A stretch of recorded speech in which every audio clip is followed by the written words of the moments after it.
ये जो न्यूमेरिकल होने वाला आपका ग्रोथ एंड डीकी के अंदर जो हमने एलआर सर्किट को पढ़ा हुआ है, स्टडी किया हुआ है, उसी से रिलेटेड कुछ न्यूमेरिकल्स हम लोग सॉल्व करने वाले हैं, ताकि आपका लेक्चर के साथ साथ आपके न्यूमेरिकल के पोर्शन भी जो है वो भी क्लियर हो जाए। तो आइए देखते हैं आपको पहला जो आपका होने वाला है जो कि क्वेश्चन है, बोल रहा a coil of self inductance 50 Henry, मतलब जिसके पास सेल्फ इंडक्टेंस एल की वैल्यू जो दी हुई है आपकी, वो आपको दिया हुआ है 50 Henry,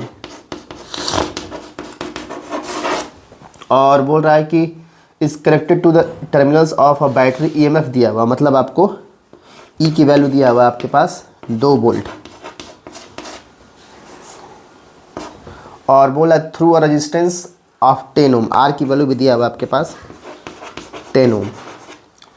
what is the time constant पूछा है। देखो टाइम कांस्टेंट का जो फार्मूला हमने बताया है आपको वीडियो के अंदर दिख जाएगा, एल अपान में होता है आर।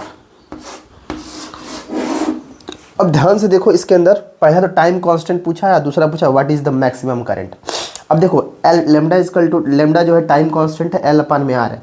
एल की वैल्यू देखो तो 50 हेनरी यहाँ से है, तो ये हो जाएगा आपका 50, और आपके पास आर की वैल्यू कितनी है 10 है, तो ये कट जाएगा, ये आ जाएगा 5 सेकेंड। जो आपके पास आ गए लेमडा की वैल्यू वो आ गई आपके पास 5 करंट। मैक्सिमम करंट जो होता है आई नॉट इजकल टू होता है ई बाई आर।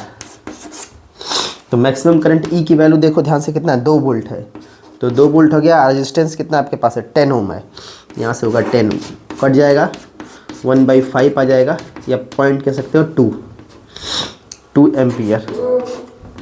तो इस तरह से आ जाएगा आपका ये 0.2 एम्पियर। ठीक है, लेमडा की वैल्यू एल बाई आर होती है, तो एल बाई आर रख लेना, और आई नॉट की वैल्यू होती है ई बाई आर। तो यहाँ से करंट भी निकल जाएगा, मैक्सिमम करंट भी निकल जाएगा आपका, और साथ ही आपका लेमडा भी निकल जाएगा। आइए नेक्स्ट क्वेश्चन पे देखते हैं क्या कहता है। कह रहा है L R circuit having inductance L, inductance L की वैल्यू दी है आपके पास कितना 4 हेनरी दिया हुआ है, एंड रेजिस्टेंस दिया हुआ आपके पास 1 ओम दिया हुआ है। ठीक है, और an applied DC EMF, E की वैल्यू दी हुई है आपके पास 6 volt is switched at time t बराबर 0, find the power dissipated as a joule heat in the circuit at t बराबर 4 सेकेंड, और t की वैल्यू भी दिया है 4 सेकेंड। आपसे पूछा है पावर बताइए, पावर डिसिपेटेड। आइए देखते हैं कैसे समझेंगे। देखो हमको सबसे पहले पता है कि लेमडा की वैल्यू क्या होती है, लेमडा इजकल टू होता है एल बाई आर। तो एल बाई आर अगर निकालोगे तो एल की वैल्यू कितनी है 4, और आर की वैल्यू कितनी है 1, तो ये आ गया 4। तो अब देखो फार्मूला हमारे पास जो है वो फार्मूला है आई इजकल टू होता है आई नॉट 1 माइनस ई की पावर माइनस टी अपान में लेमडा। ठीक है, अब देखो इस फार्मूले को अगर रखा जाए तो आई इजकल टू आई नॉट जो है वो मैक्सिमम करंट हमारे पास है, और मैक्सिमम करंट का वैल्यू अगर देखा जाए तो हमारे पास अभी नहीं है ना, हाँ निकाल सकते हैं हम लोग। जैसे मान लो कि V बराबर कर दो आई इंटू आर, या इसमें दिखाई दो यहाँ कर लो, आपको आई V इजकल टू हो जाएगा आपके पास आई आर, तो आई इजकल टू हो जाएगा आपके पास V बाई आर। V की वैल्यू देखो ये ईएमएफ ई है 6 वोल्ट है, तो 6 ये अपान में 1, इसका मतलब जो आई आ जाएगा ये आई नॉट ही मान के चलो मैक्सिमम करंट, ये हो जाएगा 6 आपके पास। तो आई नॉट की वैल्यू 6 हो गई, इसी में रख दो अब यहाँ से, तो ये हो जाएगा आई नॉट की जगह 6 और 1 माइनस ई की पावर माइनस टी, टी की वैल्यू कितनी है -4, 4 हो गया। और अभी लेमडा निकाले हो कितना यहाँ से, लेमडा की वैल्यू आई है 4, ये भी 4 है, 4 अपान में 4, 4 से 4 कट जाएगा, इसका मतलब आई की वैल्यू हो जाएगी कितनी 6, 1 माइनस ई की पावर -1, और आई इजकल टू हो जाएगा 6, 1 माइनस 1 अपान में ई हो जाएगा। ठीक है, और ई की जो वैल्यू होती है वो एटलीस्ट 2.37 होती है, तो आई इजकल टू 6, 1 माइनस 1 अपान में 2.37 रखोगे तो लगभग जो आंसर आपको मिल जाएगा यहाँ से वो मिल जाता है 3.8 एम्पियर, 3.8 एम्पियर। लेकिन हमें निकालना है पावर डिसिपेशन, तो P इजकल टू होता है आई स्क्वायर आर, तो P is equal to I square R होगा, तो आई स्क्वायर आई की वैल्यू अभी निकाले यहाँ से कितना था, यहाँ पे आई इजकल टू 6 है, तो ये हो जाएगा 6 का 6 गुणे 6 इंटू आर की वैल्यू कितनी आपके पास है यहाँ से 3.8। सॉल्व मल्टीप्लिकेशन करने के बाद ये लगभग आ जाता है आपका सॉरी आई की वैल्यू निकली है ना, सॉरी आई की वैल्यू तो ये निकले 3.8 इंटू 3.8 और आर की वैल्यू कहाँ गई, आर आर आर आर यहाँ पे ए 1 ओम इंटू 1। इसको सॉल्व करने के बाद एटलीस्ट आ जाता है आपका 14.44 ओम। ये पावर डिसिपेशन निकल जाता है आपका, ठीक है।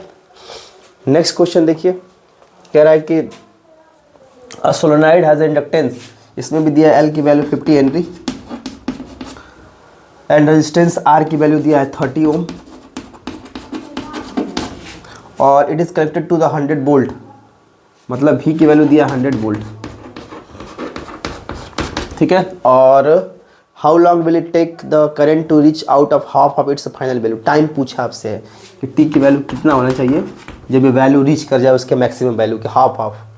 तो फार्मूला हमारे पास क्या है, अब देखो यहाँ से लेमडा निकालोगे तो लेमडा इजकल टू हो जाएगा L अपन में R, L की वैल्यू 50 है और R की वैल्यू कितनी है 30 है, तो ये कट जाएगा तो यहाँ से लेमडा की वैल्यू आ जाएगी 5/3, ठीक है। अब यहाँ से आप टाइम कांस्टेंट निकाल लो और बोला यहाँ पे जो मैक्सिमम करंट है क्या है, यहाँ पर it take the current to the reach 1/2 of its final value, मतलब 1/2 का मतलब क्या होगा, जो I है यहाँ से वो I0/2 है, इसका जो करंट है वो मैक्सिमम करंट का 1/2 है। इसका मतलब यहाँ पे अगर हमारे पास फार्मूला जो है I बराबर होता है I0 1 माइनस ई की पावर माइनस लेमडा अपान में माइनस टी अपान में क्या होता है लेमडा, ठीक है। तो इस केस में हम देखा जाए हमें टाइम तो नहीं पता है तो टाइम की वैल्यू निकालने वाले हम लोग। अब देखो ध्यान से यहाँ पे रखो, I की वैल्यू हम क्या रख सकते हैं I0/2, ये हो जाएगा I0/2, ये हो जाएगा I0 1 माइनस ई और लेमडा की वैल्यू हमने कितना निकाला है 5/3, तो ये 3/5t हो जाएगा, ठीक है। अब देखो ध्यान से यहाँ से I0 से I0 कट जाएगा तो इधर 1/2 आ जाएगा, ये 1 माइनस ई की पावर 3/5t आ जाएगा, ठीक है। इसको सॉल्व करने की कोशिश करते हैं हम लोग, तो इसको ओपन कर दोगे तो ये इसको इधर भेजो और उसको उधर भेजो, तो ई की पावर कितना है, हाँ 3/5 माइनस बनेगा, ई की power minus 3/5t is equal to 1 + 1/2, ठीक है। तो इसको कैलकुलेशन करेंगे तो ये 3/2 एटलीस्ट आ जाएगा लगभग, हाँ ठीक है 3/2 ही तो आएगा, 3/2 आ जाएगा। ई की power minus 3/5t is equal to 2 का 2 3/2 आ गया एटलीस्ट आपको, ठीक है।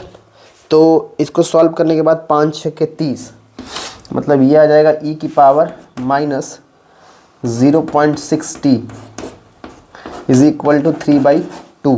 गड़बड़ तो नहीं हो रहा ना, ये इधर आएगा तो प्लस में होगा, ये जाएगा तो माइनस में होगा ना यार, 1 माइनस 1/2 होगा, 1 माइनस 1/2 होगा, तो ये भी 1/2 आ जाएगा यहाँ से, ठीक है। तो अब यहाँ से ई की पावर मैंने 0.6t अपन में 3/2 हो गया। अब ना दोनों तरफ लॉग ले लो, लॉग लोगे तो ये आ जाएगा, एंटी लॉग लोगे तो ये 0.6t हो जाएगा और ये हो जाएगा लॉग बेस ई की पावर 2, ठीक है। और इसको जब हम अब यहाँ से t लिखोगे तो t इजकल टू आ जाएगा यहाँ से 2.303, ये फार्मूला होता है लॉग ई बेस 2 का, लॉग 10 के बेस 2, ठीक है। तो अपॉन में ये हो जाएगा 0.6, सॉल्व कर दोगे इसकी वैल्यू तो एटलीस्ट आती है 1.15 सेकेंड, लगभग 1.15 सेकेंड आती है। होना कुछ नहीं था इसमें, आपको लेमडा L/R निकालना था, तो L की वैल्यू जो आपके पास है 50, R की वैल्यू 30 है, तो 5/3 हो जाएगा। तो यहाँ से L की वैल्यू निकल जाएगी 5/3 और बोल रहा है यहाँ पे कि it take the current to the reach 1/2 of its final value, तो 1/2 ऑफ इट्स फाइनल वैल्यू के I जो है I0 के 1/2 है, ठीक है। और फिर साथ ही में अब हमारे पास फार्मूला I बराबर I0 ई की पावर माइनस 1 माइनस ई की पावर माइनस टी अपन में लेमडा होता है, तो I की वैल्यू यहाँ से I0/2 है, तो I0/2 रख दो, I0 ये हो जाएगा, 1 माइनस लेमडा की वैल्यू 5/3 है तो उलट जाएगा, 3/5 हो जाएगा, t हो जाएगा, I0 से I0 कट जाएगा, यहाँ से 1/2 आ जाएगा और 1 माइनस ई की पावर में 3/5t आ जाएगा। यहाँ से देखो ई की पावर इसको इधर लेकर आ जाओ तो ये ई की पावर माइनस 3/5t हो जाएगा और इधर जाएगा तो 1 माइनस 1/2 हो जाएगा, तो ई की पावर माइनस 3/t हो जाएगा इजकल टू 1/2 हो जाएगा। अब हमने क्या किया, दोनों तरफ एंटी लॉग लेंगे, ठीक है।